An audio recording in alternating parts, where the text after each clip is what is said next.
Mule Design is well known for being very clear thinking and doing all kinds of fun things. I didn't realize that they actually worked with Mint before it was launched. So Erika's most astonishing ambition is not simply to think clearly herself, but to somehow cause slightly more people in the world to take time to think. That's kind of outlined in her book, Just Enough Research. I was really excited that we had a chance to welcome her back. Erika. Thank you. Hello. Okay, first question. Is this thing on? Can you all hear me? Fantastic. Well, thank you so much, Paul, for inviting me. The back he alluded to was, I was here 5 years ago, I think, to speak on a totally other topic. And so it's pretty bold for me to come down here onto the Park campus to talk about design research, because as you all know, Park was one of the first technology companies to have social scientists. And Park is a really strong advocate for innovation through ethnography. But research, I'm sure a lot of you in this room, how many in this room are researchers? Just so I know. So that's a lot of people. So what I'll tell you is my core message is not for those of you who are already research practitioners. So what I've tried to do tonight is really focus on the parts of my book and the parts of my message that are more of a manifesto and a call to, as Paul said, clear thinking. You know, in my day-to-day research, in my day-to-day client work, you know, at Mule Design, we're an interactive design studio, and we work with a lot of clients. And I've really found that research has kind of an image problem. And I don't know if you guys have encountered this in your day-to-day life. A lot of client organizations and designers and like internet people still associate research, even the kind I talk about, with academic organizations and with huge corporations and with organizations like Park. And it seems really inaccessible. They think research is slow and expensive and academic rather than commercial, that it generates reports rather than results. Or they equate it with focus groups, or they think it's just A/B testing or looking at your site metrics. And sometimes people get really, really excited about new ideas and technology, and they don't think about the context in which that technology is going to be used. And they don't think about the human beings, because they get so excited about the ideas and the technology. And that creates problems for the actual success of the product in the real world, or in other words, failure. And if an individual designer or developer becomes curious about, like maybe they've talked to researchers, they've worked with researchers, and they thought, oh, research might be something I can know about and something I can use in my daily work to make my work better and more successful. They look for books, for resources, and they run into all these $50, 500-page research books, which are fantastic for research practitioners and very useful as textbooks, but very, very daunting for somebody who just wants an entry point. And it reinforces the notion that research is slow and expensive, because they think, oh, I have to shell out $50 and then read this very daunting, comprehensive book. And I'm a problem solver. I love solving problems, and the problem I most want to solve is so many smart people use resources to solve the wrong problems, or to solve the right problems in the wrong way. And when I say wrong, what I really mean is in the way that doesn't really get them the results or the outcome that they seek. And so I wrote this book that's coming out later this year, Just Enough Research, because I wanted to change minds and change behaviors, and it's just over 100 pages long. And when I sat down and got into the process of writing this book, I discovered why all other books about research are 500 pages long. Distilling all the core ideas that I wanted to communicate proved really, really, really tricky. But I persevered, and I'm still persevering a little bit. And I hope it proves useful to people out there in the world. And if I were to expand the title, Just Enough Research, it would be just enough cut off. It'd be just enough research to identify real problems, to empathize with your users, and to get a clear picture of your competitive position as an organization. And these are all things that design and technology professionals can do without a special degree and without a tremendous amount of training, because a lot of them, a lot of programmers and designers already have these analytic skills. And just by asking the right questions in the right circumstance and doing some critical thinking, they can get pretty far. I don't know if any of you have seen the Pixar movie Ratatouille. I love this movie. I love to cook and I love rodents. And you're familiar with Chef Gusteau, the culinary kind of spirit guide whose book and philosophy, Anyone Can Cook, inspires and encourages the rodent protagonist. I want to unleash a swarm of design research Remmies, designers and developers and writers and business people who are motivated by a desire to create great products and services that serve real human needs, and who can use the time-tested tools and techniques of applied research to make better decisions and make better recommendations and just think a little bit more clearly about their decisions. And this in no way obviates the need for trained psychologists or HCI specialists or ethnographers. But if my own professional observations have taught me anything, it's that our field can benefit by more people asking more questions and thinking really hard about the answers. So this is just enough research. That's me. So I'm going to take you on a journey back in time to a story some of you may be familiar with. We're going to go back to 2001. It was sort of a dark year, but the internet buzzed with rumors of something called Ginger, or simply it. It was supposed to be the revolutionary future of personal transportation. People were very, very excited about it. Jeff Bezos, the founder of Amazon, was very into it. Bono, who you may not know is actually a venture capitalist, he was really, really into it.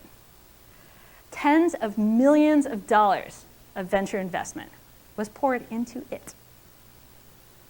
The hype from investors and technology pundits, cities will be built around this device.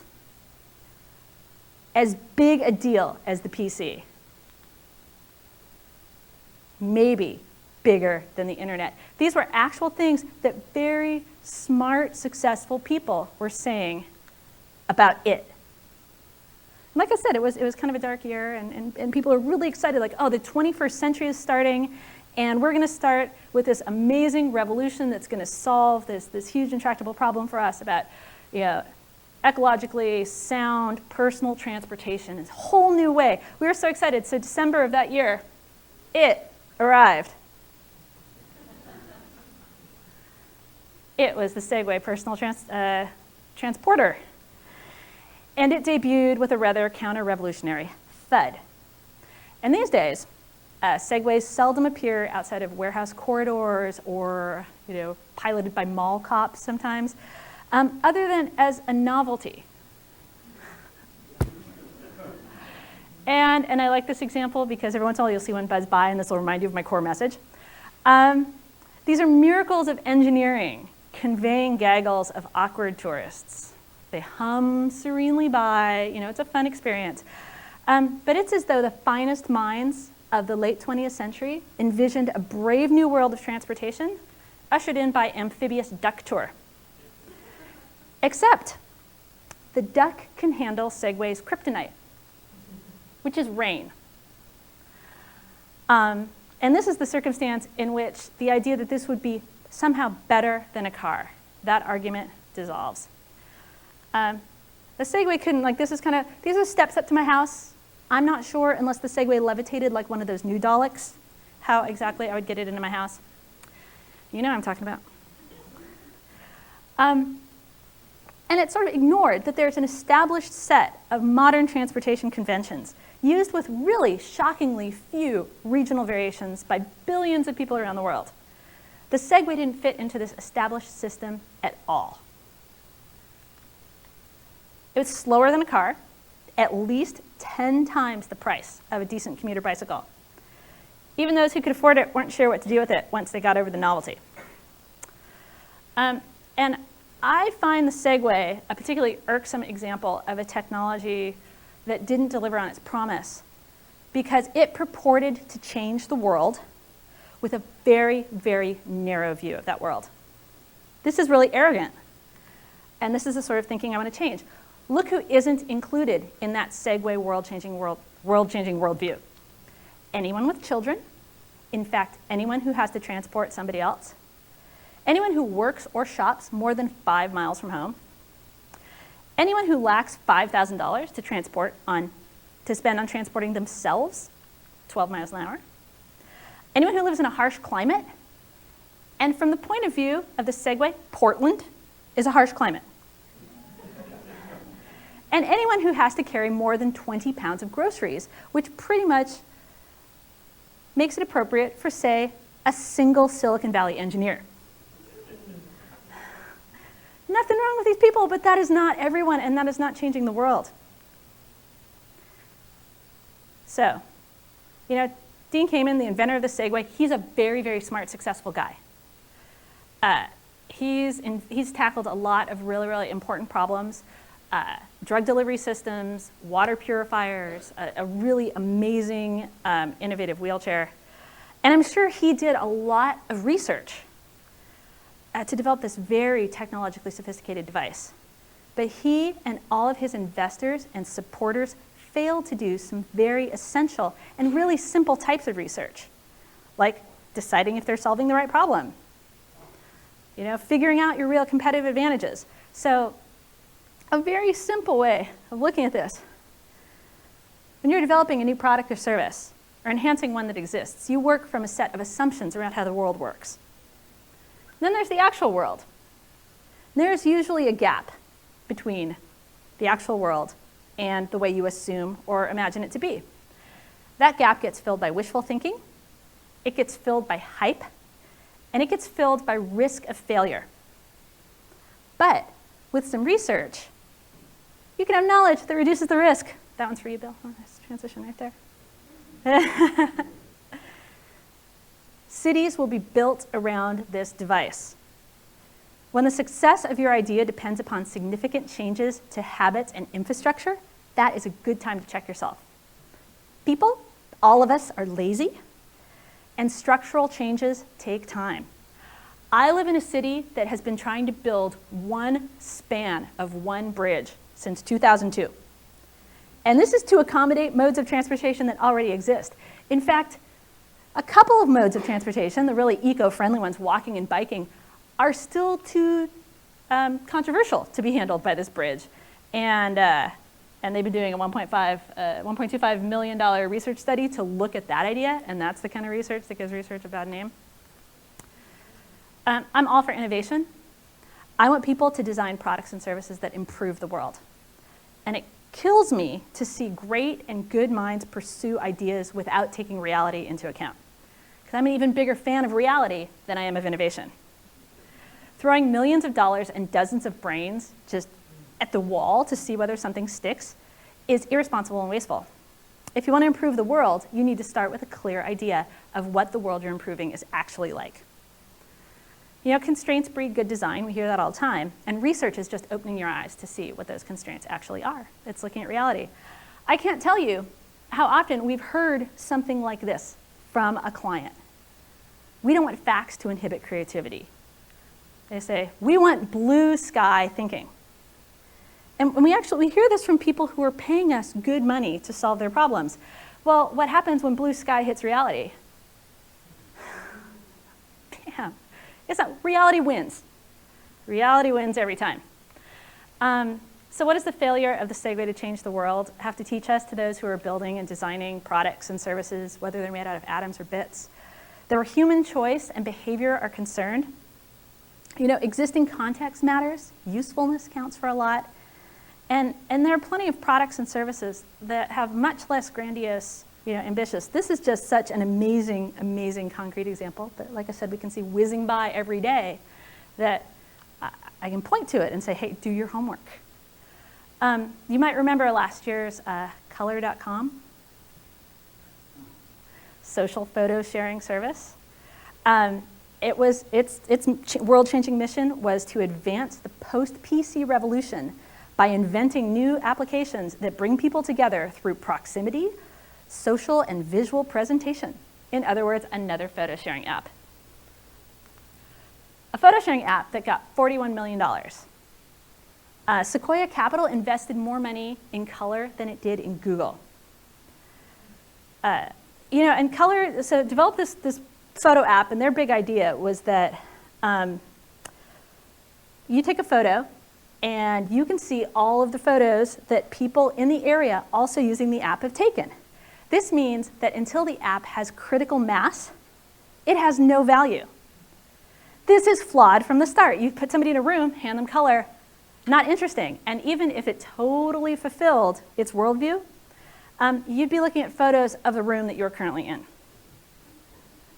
And at launch, the UI for this strange idea was also incredibly complicated. With this much money in the bank and a staff of 27, they had plenty of time to figure out what they wanted to do and pivot and all those Silicon Valley things that people do instead of research. But on launch day, this is what Bill Wynn, the founder and CEO, said. I thought we were going to build a better Facebook, but within 30 minutes of launch, I realized, oh my God, it's broken. Holy shit, we totally fucked up. On launch day, you realize this? This is an expensive and totally irresponsible way to learn. But the problem is, there's a lot of talk in this actual geographic area about failure. The risk of failure is dramatically lower than it used to be. I was just reading an Inc. magazine article about how easy it is for investors to take risks on unproven ideas and unproven teams. It's really, really cheap. It's way cheaper to start a company, especially an internet-based business, than it ever has been before. One entrepreneur, quoted in the article, Alex Fermansky, who founded a dating site in New York, he said, another way to think of it is that starting companies these days is akin to doing research in the past. We've put failure on a pedestal. And, why research when you can learn through failure? How did it get to be so uncool to reduce your risk of failure? What these guys are talking about, though, that you don't get right away, is that the risk that they're talking about is the risk of personal failure. They themselves, as entrepreneurs, can go out and raise money and spend it on something that occurred to them, and that in no way reduces their chances of going out and raising more money. So they're reducing the personal risks to themselves of failure. They are not reducing the probability that they will fail. In fact, since the personal risk of failure is going down, I'd wager that the probability of them actually failing is going up. The opportunity cost of all this awesome failure is all of the existing needs that go unmet because they didn't happen to occur to somebody. And I think that's a big cost. It might not be a personal cost. I think we've unhooked the incentives. It's all wrong. And instead of failure, it's just guessing wrong. And it's okay to just guess wrong. So my personal dream, and why I tried to pack a lot into this really small book that I hope people in positions to make decisions about these things pick up and look, is that the culture of innovation and entrepreneurship actually values solving real problems. And to decrease this risk of failure and solve problems, I don't mean it has to be ambitious problems all the time. I mean just something that's not color that gets $41 million. There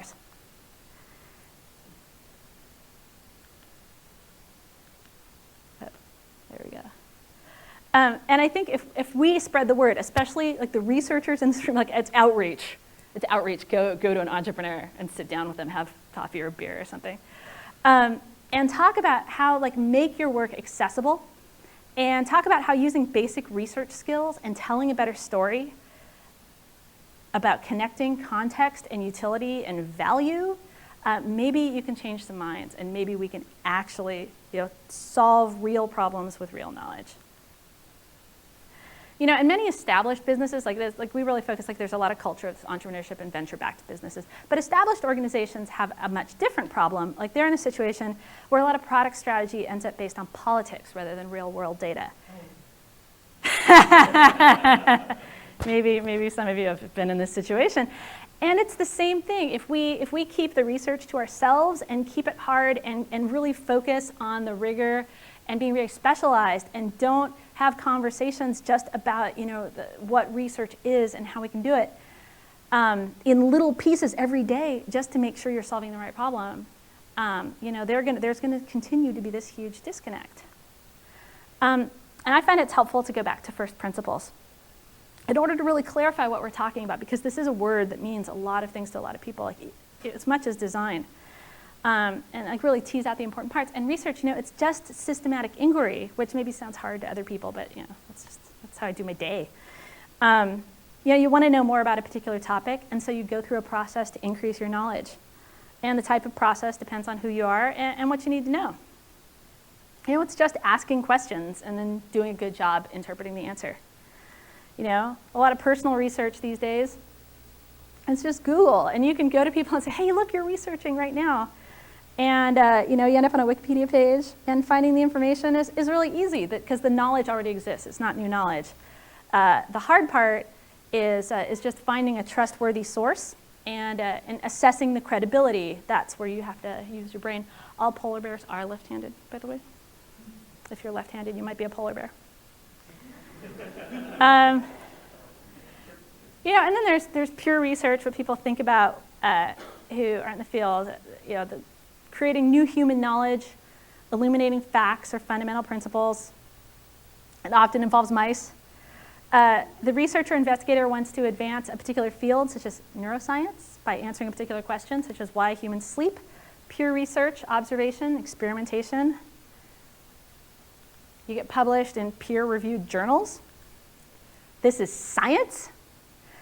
Rigorous standards and methodologies exist to preserve objectivity and ensure the credibility of conclusions. Things get a little squishy when corporations fund ostensibly pure research, as they frequently do. And then there's applied research, which is the kind I'm most interested in. And I think it's worth clarifying this to people because people think they hear research and they think science, and that scares them from dealing with research because there's this whole world of science and scientific rigor. And applied research borrows ideas and techniques from pure research to serve a specific real-world goal. It could be creating a super soldier. It could be improving the quality of hospital care. It could be finding new ways to market sandwiches in a can. All totally valid topics for applied research. Barbecue chicken, that's my favorite. And ethics are just as important, but methods can be a little bit more relaxed. And I think sometimes we get excited about our methodologies and our processes, and think that maybe those aren't really those aren't necessary. Maybe you just change up the study, the questions that you ask part of the way through a study. Maybe you make the most of an imperfect sample group because you're tight on time. But the thing to remember is that applied research is successful to the extent it serves the stated goal. If you have that goal, if you have a super soldier and you've gotten enough knowledge to actually make a better super soldier, then that research did a job for you. Then there's design research, which is a broad term with a long history. In the 60s, it was the study of design itself. People were very exciting and navel-gazing, and they were wearing very slim suits to talk about what is design? What are we doing? And it's still used in academia today. Apparently, there are people who study design as a thing, and that's interesting. And there's institutes of design research around the world involved in large existential or small theoretical questions, like transformative concepts of spatial intelligence or the poetics of a sustainable kitchen, actual topics that people are studying. If you like that field's for you. When practicing industrial or interactive designers refer to design research, they typically mean research that is integral to the design work itself, and that's the kind of research, again, I really focus on. Inquiries that are part of designing, an integral, necessary part of designing, not about design. And this research focuses largely on understanding the people for whom we're designing, often referred to by the dehumanizing but instrumental term end users. Just accept it, there's no better term. They're users. And research is a core part of user-centered design. And Jane Fulton-Surrey, the creative director of the renowned international design consultancy IDEO, had this very clearly phrased statement of purpose, which again is still kind of dense.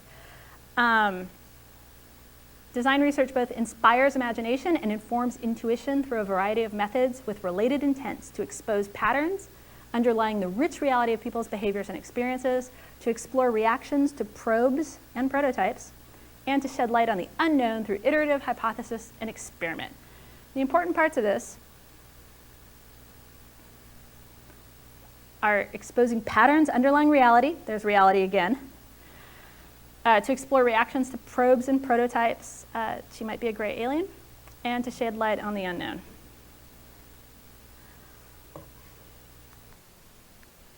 So the subjects that I always want to emphasize, because a lot of times design research just focuses on the user. And that's really, really important because we have to understand what real people need and how they interact with the world. But that's not addressing the whole problem, because you really need to look at the whole reality.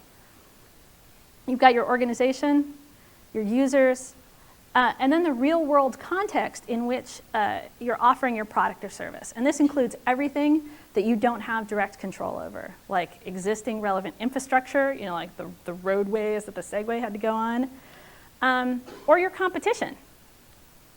And this is what designers and developers really have to contend with, is really understanding this whole picture, not just the users, but also really, I try to emphasize understanding the organization you're working in, because you could have the best, most appropriate, wonderful design solution that users will love, and if your organization can't support it and can't do that in that way, it doesn't matter how good it is. You know, it won't see the light of day and it won't succeed. The first best research activity is critical thinking. Don't need any special, well, maybe you do need some special equipment. It takes place in the minds of you and your team. And this just involves being, disciplined and self-correcting your thought and valuing clarity and accuracy and precision and relevance and all these really, really super great values. Logic and fairness and things. As they are coming out of my mouth, I realize that might be novel ideas in some cultures. The part of research that gets so much of the attention is, of course, ethnography. This is what user-centered designers generally call user research. What do people do and why do they do it? In the case of user research, we tack on the writer and what are the implications for what I'm designing. It's very similar to what business people call market research. And I like this. This was from an article that some editors from Park authored in a UX magazine. It's a real handy shorthand test. True ethnography reveals not just what people say they do, but what they actually do. And I think that if what you're doing reveals what people actually do, then it's ethnography. If relabeling your lunch in the fridge reveals that somebody has a habit of stealing it, I think that counts as ethnography. Talking about the 4 Ds of design ethnography, again, a handy shorthand for people who don't work in the profession. There we go. Deep dive, daily life, data analysis, drama. The deep dive, you want to get to know a small but sufficient number of representative users very well, qualitative research. And I find sometimes engineers get hung up on numbers, data people get hung up on numbers, like, oh, I'm sure you've all heard this. Oh, you're only talking to 5 people. Well, what can you learn from them? But with that small number of people, you can really walk in their shoes and see life through their eyes. And this is just incredibly valuable. And you can choose the creepy spiritual possession metaphor that works for you. Daily life, sometimes it's hard to get people to fight the urge to control and to actually get into the field where things are messy and unpredictable. The field where target users are. And as you're probably well aware from how your day is going so far, life for everyone is messy and unpredictable. And it's great to be exposed for that for design, because people aren't going to use your designs in a lab. It's really easy to think up ideal scenarios in which everything's smooth and simple and you're completing a transaction without people calling you or like kids trying to get your attention. But you need to see reality, daily life, which is really super interesting once you get into it. And then the data analysis, gathering the observations is just the first step. Once you have all of this, you've got to go through and sift through it. And the quality of that analysis is the difference between actual ethnography and just meeting interesting new people. which can also be useful. And I think what's important to emphasize with this, and yeah, I'm sure you've all socialized with ethnographers too. That's a real party. Stop tweeting about what I'm doing. And you can use, it's important to emphasize you can use a light touch and a really casual approach. But you just need to take enough time to get real understanding and get your team involved in creating some useful models. And then drama. Which is, lively narratives help everybody on the team rally around and act on the same understanding. From the mundane realities of real people, you get personas and all sorts of other great things that will help you in your work. And again, context. The thing I like to emphasize for people we work with, especially people who don't get out much, is that you might be designing the best new app and you're mobile first. And that's really great. But unless you actually think about how it's going to be used in the wild, you have to get out of your office. That's from a Microsoft ad, so it's not, and that's stock art. Somebody might have to have their kid explain it there.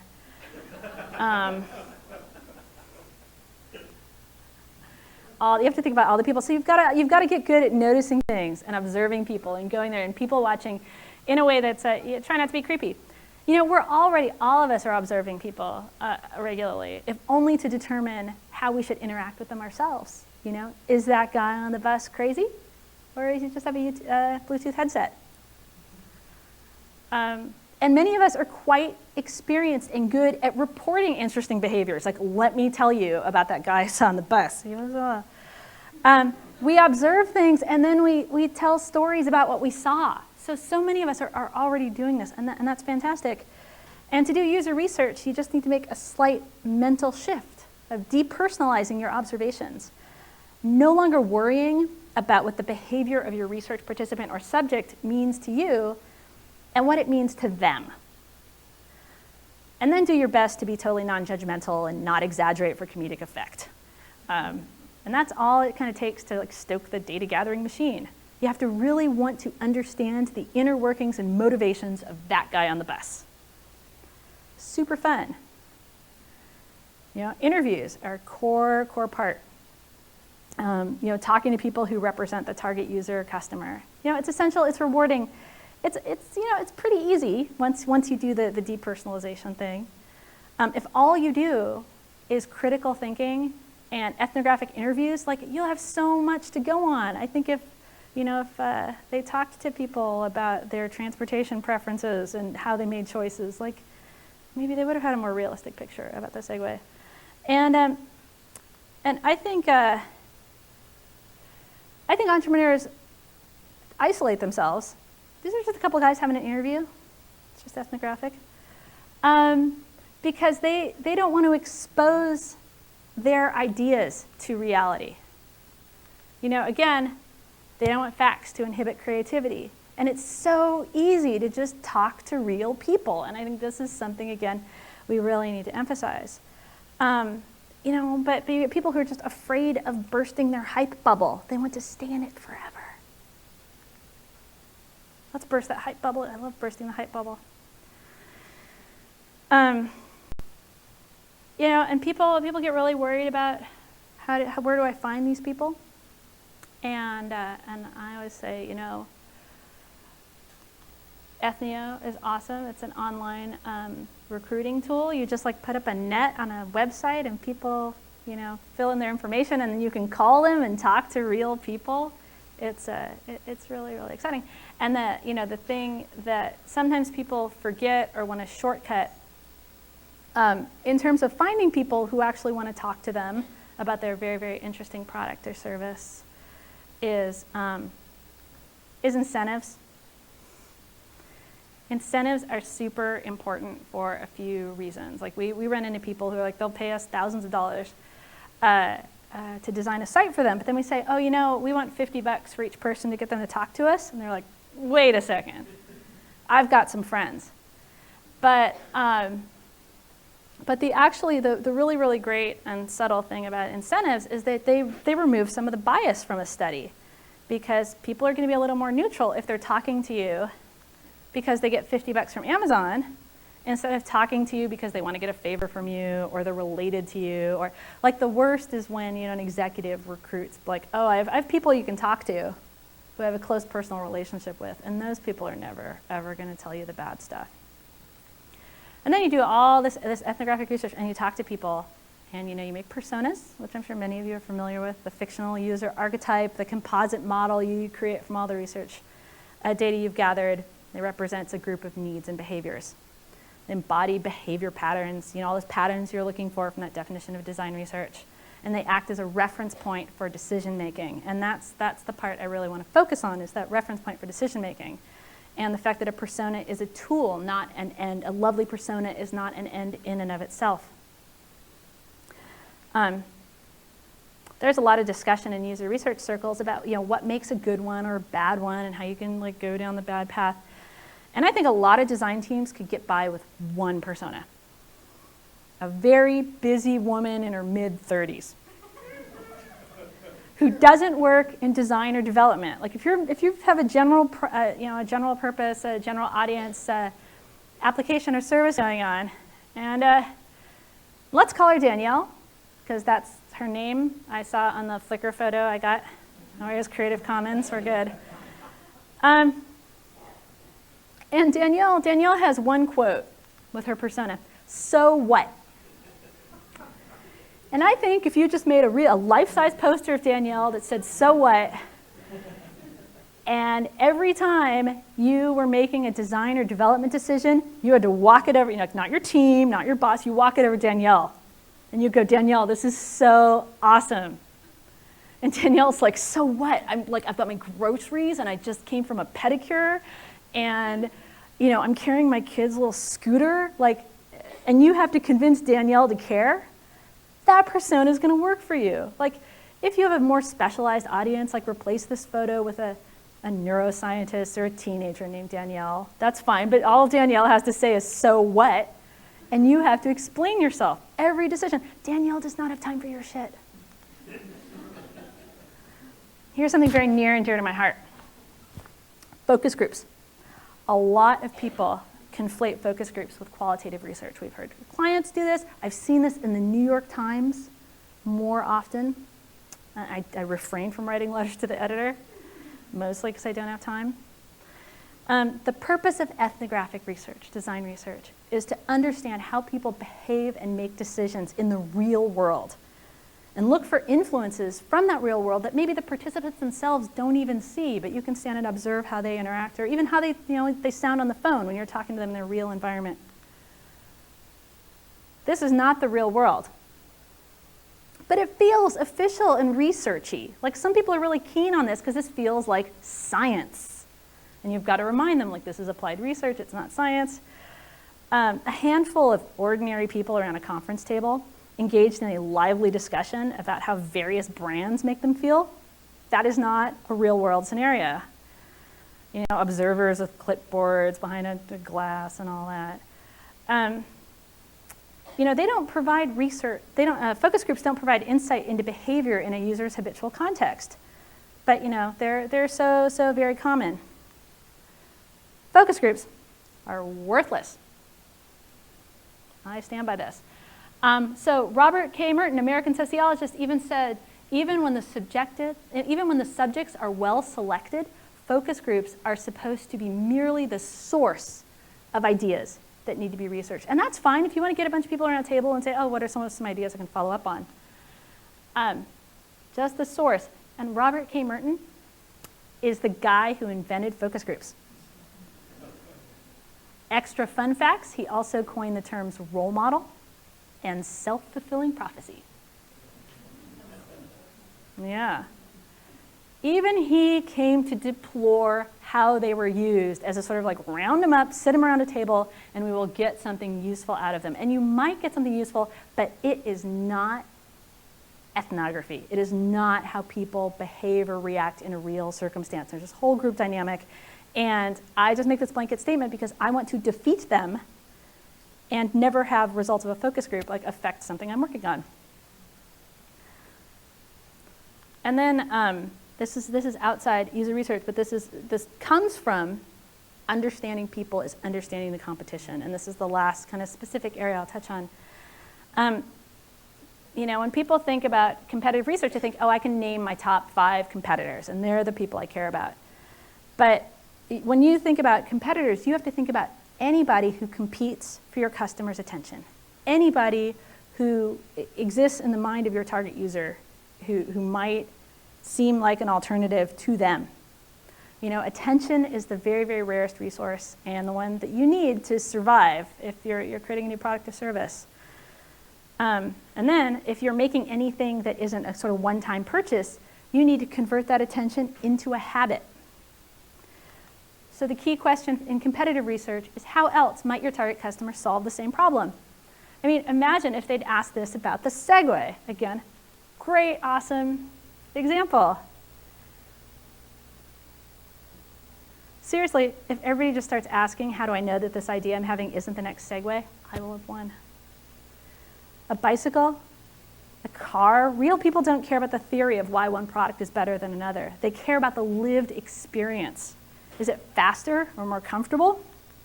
Does it make me feel sexier? I apologize to any sexy Segway users in here that I'm insulted. Is it cheaper, more flexible? You can put a bike on a bus. That's pretty, how do you beat that with a Segway? You don't beat that with a Segway.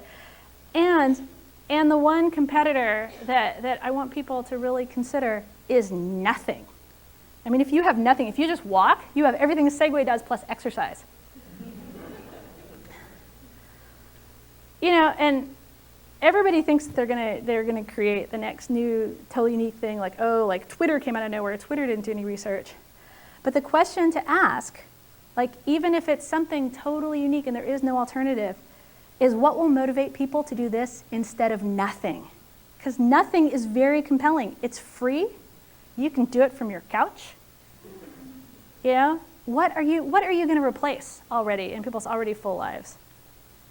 You know, your competition is Facebook and Google and everything out there that already exists. And it's only by talking to actual people in the real world and hearing what they do that you will know who your competitors are. They're not going to appear in Business Week. You know, they're not on a list somewhere. They're in the minds of everybody that you're trying to reach and convert. You know, and the hardest competitor to be is, of course, the one that your potential customers are using right now. What are they doing instead of this, even if it's not nothing? Because then they're going to have to switch.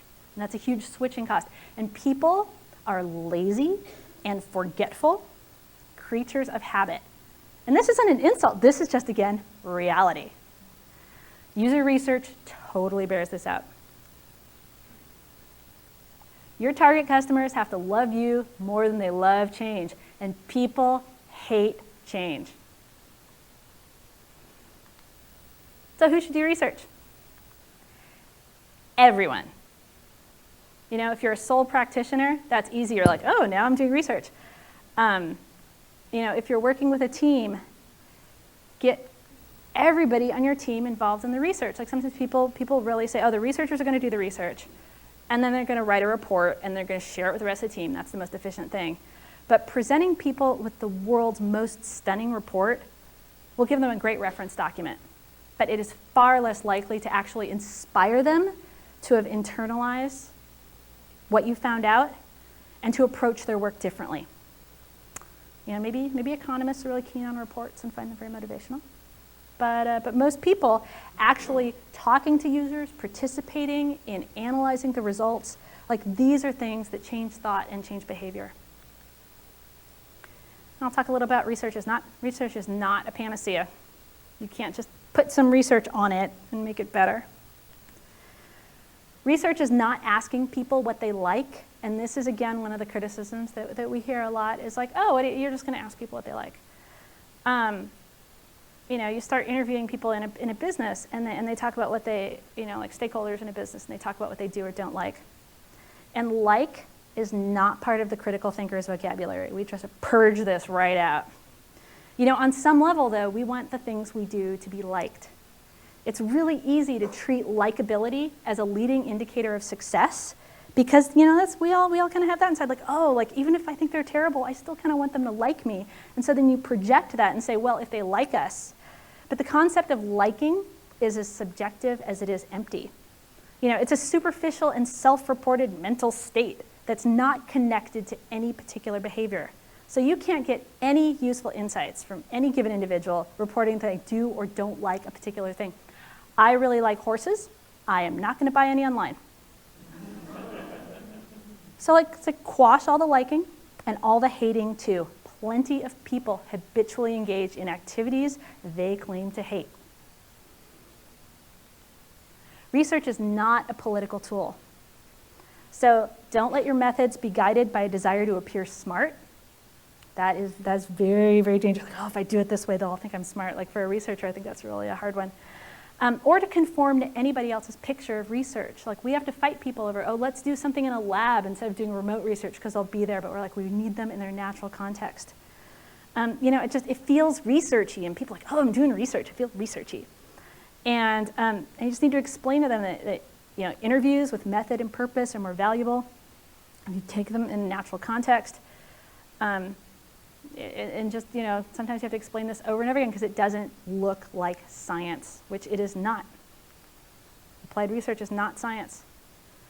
You know, there are executives who prefer that authoritative appearance of experimentation. You run into people who like just want a big sample size, and that's what really matters. Like, I call them sample size queens. They just want a lot of people, and that feels better to them than just a few people. You know, a lot of times they come out of polling or market research, or they run a lot of surveys. Avoid arguments about statistical significance. You will not win. Just keep the focus on gathering useful insights. And finally, what is just enough? To bring it back to the segue, they would have had just enough research had they asked, what problem do we actually want to solve for our target customer? I think they actually could have stopped there. That would have been just enough research for them. You know, they could have asked, how do people make transportation decisions? What do they need? How far do they have to go? You know, how does the Segway offer a better alternative to what exists? You know, I'll give them more fun than walking. Segway's got that one, more fun than walking. So just enough is different for everyone. You know, it's enough to identify the most important questions that you need to continue to ask. You know, it's enough to cultivate a desire to be proven wrong, and this is a really hard one for people, and to be proven wrong fast, and not to hold on to ideas just because you really love them. In writing and editing, there's a phrase, kill your darlings, and that's just as true in innovation and entrepreneurship and product development. You know, just enough to identify the most cost-effective way to be proven wrong. Like maybe starting a company and building a prototype and releasing it without one single piece of research, maybe that is the most cost-effective way for you to learn something. But I doubt it. You know, failing is not the only way to learn. So just enough research is enough research to give you context, empathy for people, and new ideas for innovation. There are a lot of terrible scientific metaphors in business, and I kind of don't want to contribute to it. But you know, it is a pretty complex ecosystem out there, and you've got to find your niche, and you've really got to respect the reality that already exists. You know, you want to serve a purpose. Thanks.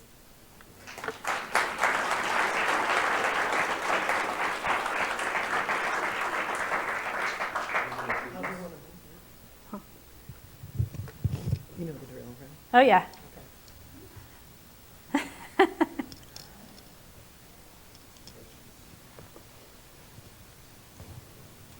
Oh, I'm up first. Oh, well, even as a researcher, definitely enjoyed that. Thank you. So a lot of the design activities that I've taken part in usually start with, I don't want to call it blue sky thinking because you don't like that, I guess, but intentionally broad ideas and just trying to really get those creative juices flowing. So at what point do you usually put the reality or the facts onto your design ideas? At what point in the process? When do we apply facts? Yeah. We always start with a goal, and I guess the value of what you do is kind of embedded in that goal. So it's never just blue sky. It's like, okay, what do you want to achieve? We have to, like, that has to be the kind of the 0 point. Like, what do you want to achieve? And then sure, brainstorm, blue sky, think ways to achieve that, but it has to be bounded. It has to be a realistic goal that you can achieve. And that's fine. And then you can have a discussion about the goal and the various constraints. But I'd also say, you know, just be really clear about the bounds of that. Like, are you going to give somebody $41 million based on I had a great idea in a room with a bunch of other people? Or are you going to say, hey, it's like the focus groups. It's like you can come up with ideas that are fantastic to pursue further, but that's not where you stop. And it just seems that that can be where some people stop, and I think that's the thing I caution against. One of the things that people in our organization have had some conversations about is the difference between user research and market research. Have you had those conversations? Yeah. I think they're really close because I think market research also aims to find out, like they might just care a little bit more about what do people do in the real world that have implications for buying the product, as opposed to user research is like you care more about the person and you want them to use it and you want it to have value to them, as opposed to, oh, I know what they do so I can, like maybe it'd be a little pejorative, but I could say market research is a little pejorative. It's a little manipulative, I mean, to get somebody, as opposed to thinking about what the person needs. But other than that, you know, and I think maybe they use more focus groups, but I think they're close, but just used to different ends. But I think they're, you know, and the segmentation, which is totally useless again. You know, people don't decide certain things because they're 25 and went to a particular school and blah, blah, blah. So. Hi, your example of Segway reminded me of the Tesla currently. Uh-huh. And, you know, I used to work for Ford Motor Company where I heard the speech that the infrastructure for gasoline engines will never go away. It's the most practical way and actually serves the needs of that mother with the kids 5 miles away and serves all these great needs. But somebody had this vision that we can go to a new alternative energy source. Yeah, and it costs $100,000 to buy a car. Is that, how do you discuss that kind of innovative approach in your context of? Well, I think the big difference between the Tesla and the Segway is the Tesla uses, like, much more than the Segway uses existing infrastructure. Like, you just have to figure out where to put recharging points. You don't have to figure out what lane the thing goes into. That's true. Or how you're going to get it in your house or where you're going to park it when you get to work. Like, it's a car with a different engine, and I've followed the Tesla with interest, and I think it's a really interesting, great idea. With, like, it's got some engineering issues, but I don't think it has like fundamental usability issues. I think the one usability issue that was funny was it was silent. So they talked about having to make fake simulated engine sounds for it. So just because you have a sports car that's totally silent, and that is no fun at all. So I think that's a distribution problem, which is much different from like a value to the user problem. It's distributing, you know, refueling.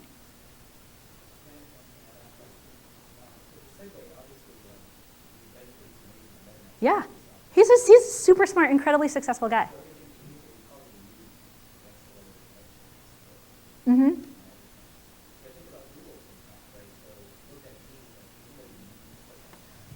Mm-hmm.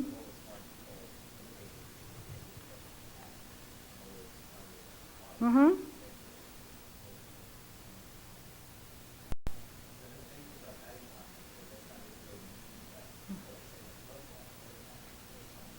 Yeah. Yeah, but what people want, though, people want to find information that it supports, like the ads support having, like this amazing, like all the services that Google provides they've actually really changed. I mean, I came here, I'm looking Google Maps on my phone, getting directions. I mean, I don't remember how I got directions in the 20th century to get anywhere. You didn't have a Thomas guide in your car? Oh, yeah. There was like a book in your car. That seems terrible. Yeah, but it's a business invention that supports other things. So, and I think like my huge issue with the Segway is the difference between if they came out and they said, we are going to make this kick-ass thing for mall cops. Nowhere, like that's great, but the fact that they said, you know, we're going to change everything, and it's that way of thinking. It's that, hey, we could just fail, and that's a way to learn.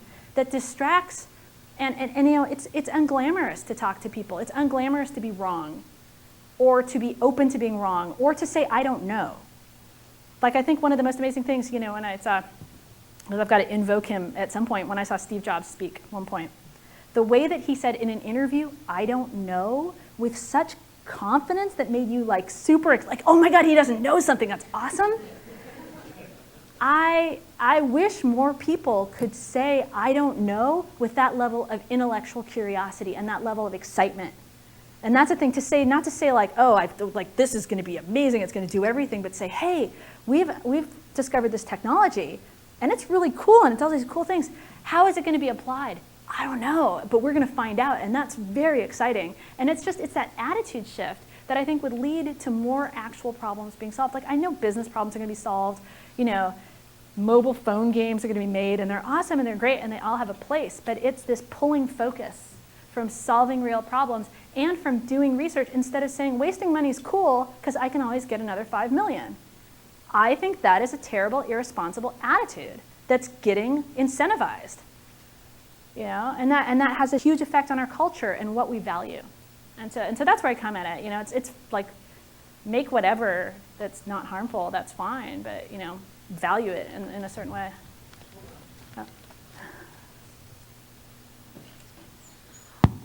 Yes, what you said about be prepared to be proven wrong fast, that sounds an awful lot like what goes on in the pharmaceutical industry, drug discovery, where the rule is fail early. You don't want to get, So in that sense, what you're talking about is very scientific, because you want to kill bad ideas early, you know. Yeah. And I was wondering, you didn't say much about specific techniques, but it seems to me that paper prototyping and that sort of thing is a way to kill bad ideas early. Oh, yeah, paper prototyping is great. And I didn't really, because of this audience, I felt like I'd super bore you if I was like, oh, then paper prototyping is really cheap and it's awesome. But anything, I think it's just being open to that learning. And I think some people are like, oh, we'll just make the thing and we'll fail and it'll be fine. Yeah. Yeah. But I think if you call it science, then people feel they're not qualified to do it. And that's what I want to change, is that sense of, I'm not a scientist. It's got to meet this, like there's a standard of science. And that's why I talk about that peer research to differentiate it, because peer research has a standard, and that standard is like, oh, published in a peer-reviewed journal and all this stuff. And you have to think, I want to lower the bar a little bit and say it's got to be ethical. You've got to be intellectually honest. But aside from that, you know, try to get more knowledge and just get in the mindset of like, oh, I want to get more knowledge. So I'd like to challenge your claim that focus groups are useless. And I would like to say, when my customer asks for a focus group, I want to say, oh, that's your generic term. I mean, I may not say it out loud. Your generic term for qualitative research? Sure, we can do that. What problem are you trying to solve? What question are you trying to answer? And then what I want to do is turn it around from the 20th century focus group to a 21st century focus group and have the people you've gathered and recruited well, not by demographics, but by behavioral characteristics, have them do something with you. Have them rank, prioritize, bargain with one another for features, describe something, but, you know, do paper prototyping, whatever it is, in a group, because they can get a lot of information fast. You don't have to have people do things one by one that way. And so some of the advantages of focus groups, of having people in a room inspiring one another and then commenting on one another's activity, is in fact useful. Then the one other piece I would add to that is put the observers in the room. Make them do something like take notes and debrief with you after. So you're not sticking them behind the window where they can ignore everything that's going on and check their email. And eat M&Ms, right? Eat M&Ms. Well, everybody can eat M&Ms. Eat M&Ms in Let the them all dark. eat M&Ms. Yeah, like if a client comes to us and says, oh, you're going to do focus groups, I'm not going to disabuse them of that notion and be like, oh, I'm sorry, you're an idiot. We don't do focus groups. No, I'll say, oh yeah, sure, we'll do qualitative research. But we just find like I'm so wary of that group dynamic and getting caught up in that group dynamic. Like that is not natural. It's like, it's fine if you're studying something that people will be doing in a group with other people, like, I don't know, how they interact at the DMV or something. I don't know what people do in groups. But I'm just a really strong, and the all at once thing I know is very alluring to be like, oh, we can see a bunch of people at once. But it's that group dynamic is so powerful. People change their behavior so much in front of other people. That's why we do instead of just talk. Yeah, so I could see if you're all doing an exercise together, I could see there being some value in that. But we do the talk therapy with people. We really focus on that.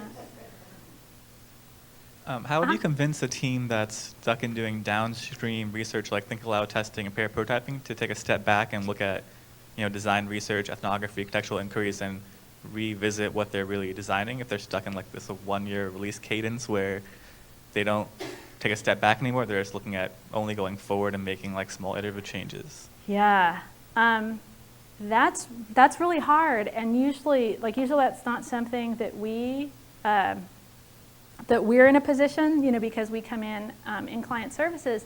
Usually that's when clients come to us, or when those, they're iterating, and we have to like, oh, you guys are in a local maximum, and we really have to step back. And it's usually they come to us not because of a philosophical like, oh, we've optimized as much as we can optimize, but just like we have a goal that we are not reaching doing what we're doing, and it's that simple. It's like, okay, if doing what you're doing isn't getting you to your goal, then that's an opportunity to step back and say what will help you reach your goal. And that could be research, that could be different things. But it's like, it's always focusing, our story always begins with, what are you trying to do? We have to have that clear first, and then everything else follows from that. Like we will recommend no course of action until we have a very clear idea of what you want to do and why you want to do that, because then we'll have to look at, can your organization actually do that? Do people want you to do that? How do you have to change your workflow in order to do that? Like there are all these things around that just like the user research part of it is just one part.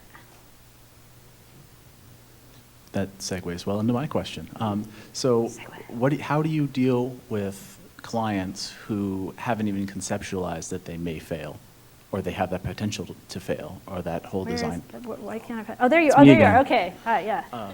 Yeah. So how do you deal with clients who haven't thought it even possible that their great new feature or idea could fail and fall flat on its face? Wow. Then they're working with the wrong people. Because and that's something that we have a reputation for, and we get out there really up front, is that we have very straightforward conversations with people. And we're like, you challenge our ideas and we'll challenge yours. And if somebody says, I can't fail, we'll probably come up with 10 reasons. Like, what about that? You could fail. What if this doesn't happen? And we'll challenge the assumptions. Yes. Yes. Oh, I said, you're being negative. Yeah. Yes, we are. Better us than the marketplace.